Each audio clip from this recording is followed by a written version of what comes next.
अध्यक्ष महोदय, जर का एखादी योजना जुनी झाली, पंप्स एफिशियंट नसतील, वितरण व्यवस्थेमध्ये लिकेज असेल, तर ती योजना व्यवस्थित चालत नाही आणि जितक्या लोकांना फायदा मिळायला पाहिजे तितक्या लोकांना फायदा मिळू शकत नाही। अध्यक्ष महोदय, जर का या योजनेचं वीज बिल आपण माफ केलं तर वीज बिल माफ केल्यानंतर आपल्याला त्या योजनेवर अधिकचा खर्च करता येईल।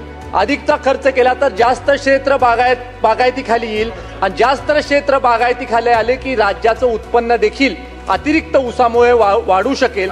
अशा प्रकारचं एक आपल्या समोरचं प्रेझेंटेशन मी या सभागृहाच्या द्वारे करू इच्छितो। अध्यक्ष महोदय, या योजना खरं तर कृष्णा खोरे विकास महामंडळामध्ये घेण्यासाठीची विनंती आम्ही आदरणीय मंत्र्यांना मागच्या काळामध्ये केली होती की जर का कृष्णा खोरे विकास महामंडळाच्या कायद्यामध्ये दुरुस्ती केली आणि ह्या योजना कृष्णा खोरे विकास महामंडळाकडे वर्ग केल्या तर ह्या योजनांची देखभाल दुरुस्ती अत्यंत चांगल्या प्रकारे होऊ शकेल। ट्रायपार्टेट आपल्याला ॲग्रीमेंट करता येऊ शकेल आणि त्याच्यामधनं मोठ्या प्रमाणावर शेतकऱ्याचा फायदा होताना देखील आपल्याला दिसू शकेल।